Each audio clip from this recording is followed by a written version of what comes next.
Yeah, okay.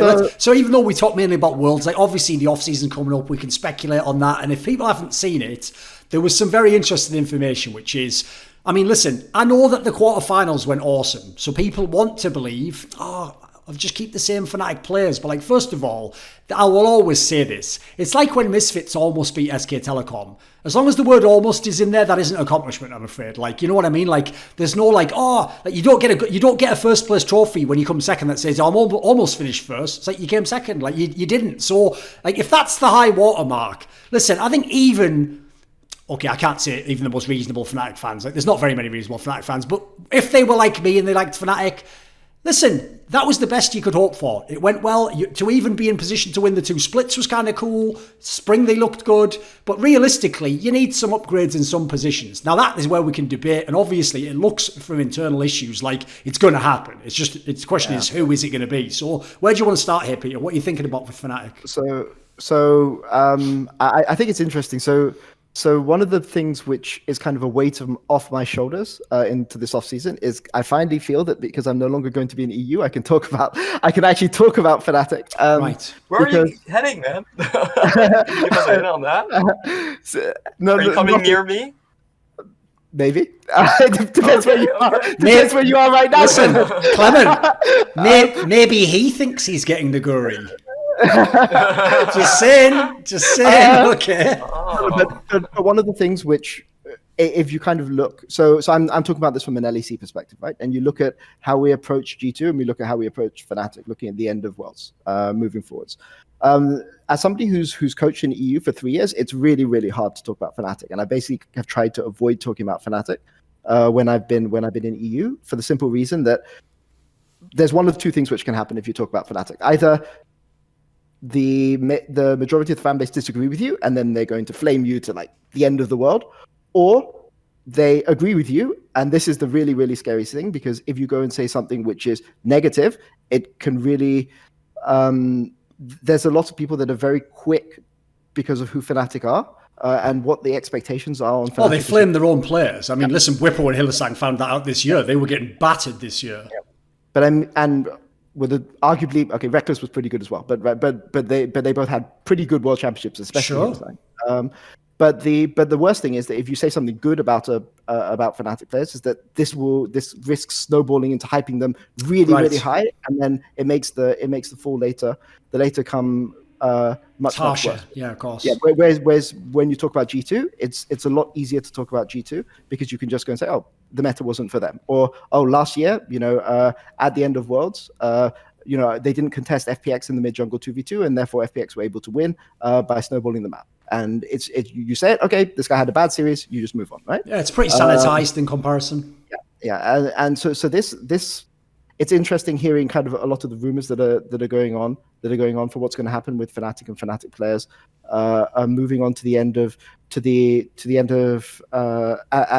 in this off season. But the reason I mentioned talking about this is because we just had a talk about LPL, which is a league that has traditionally been very, very harsh on players that don't find success. Like if RNG, when RNG were at Worlds and they lost to G2, they got flamed beyond anything you can possibly believe when they won 2 LPL titles in MSI, and they just lost the series 3-2 to G2. And I kind of feel that there's a lot of reactions like this coming into this off season on Fnatic, and I kind of wonder.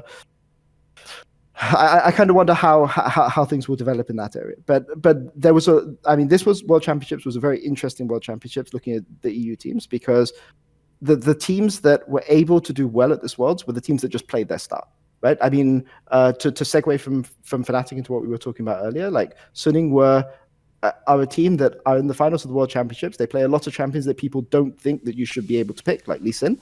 Well, I mean, nobody in China thinks you can't pick Lee Sin, but like people in the West don't think you can pick Lee Sin. Jarvan, there's a lot of crazy shit. They play Jarvan, they play Jackson and that kind of thing, but they found their style and they went and played with that style. But some people in that style will look better than others, right? And this is kind of something which has disturbed me a little bit looking at Fnatic at this Worlds, because Fnatic needed to play their style and they found the style to play and they pushed top close, but kind of the responses I've seen from this hasn't been was really, really bad before the top series, when I didn't think they were actually playing that badly towards individual players. But that's a segue. I mean, we were mainly talking about Damwon and Suning coming into this episode, but I just mentioned it, that it's interesting going and watching how different teams are reacting, or the right way, or maybe overreacting to kind of how things happened and played out at once.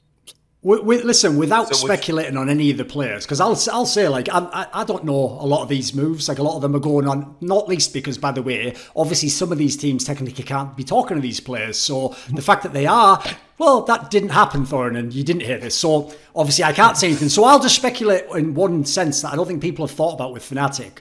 One area I feel like people have really missed the boat with both TSM and Fnatic, because obviously they have a similar fan base in that respect. They're all still stuck in the past where they should always be the best. And so they don't understand. It's a bit like what happened in my traditional game of Counter-Strike. In Counter-Strike, you only had a few organizations at the top of the game.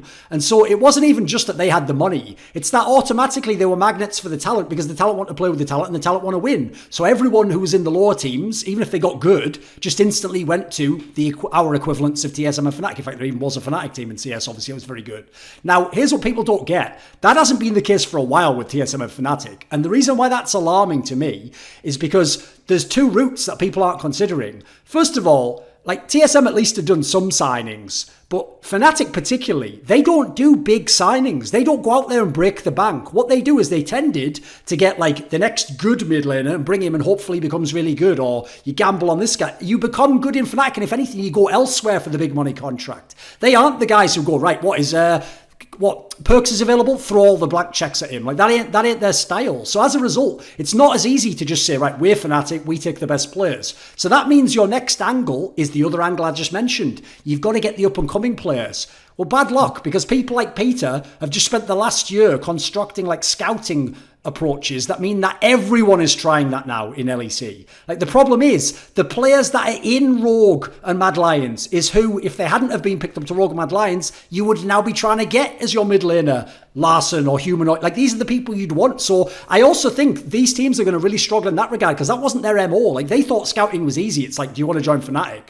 There's a world now where it's getting really tough you don't want to spend money to get top players in Europe. Yeah, I mean, just on the subject of Fnatic, like, it's worth saying that both Reckless and Hylissang's contracts run out, right, at the end of this year. It's worth saying that Hylissang and Bwipo have publicly talked about how they're very, very close. I won't say anything more than that. But like, this off season is going to be a really, really big off season for a lot of teams in Europe. Rogue, Mad Lions, Fnatic. It'll be interesting to see how these teams come and adapt. It'd be really, really fun watching it from the outside.